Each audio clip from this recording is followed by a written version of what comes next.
अष्टाविंशतितमे कलियुगे कलिप्रथमचरणे भूर्लोके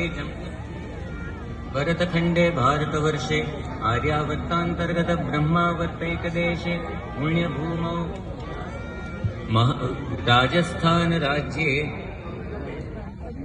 जोधपुरे अस्मिन् श्री अक्षरपुरुषोत्तम स्वामिनारायण मन्दिरस्य महाशुभस्थाने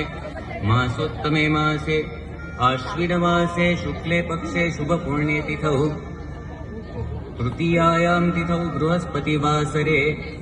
अस्मिन् श्री अक्षरपुरुषोत्तम स्वामिनारायण मन्दिरे सदैव मनः शान्तिप्राप्त्यर्थं सुखशान्तिपूर्वकम् अक्षरपुरुषोत्तम कथा कीर्तन भजन सेवा भक्ति सत्संग लाभार्थम् अक्षरब्रह्म रूपत्व विभूषित परमात्म सहजानन्द यथावदुपासन सिद्ध्यर्थम् सत्संगमण्डले सुहृद्भाव एकता सम्पादनार्थम् तथा च अस्मिन् मन्दिरे निवसताम् आगच्छताम् च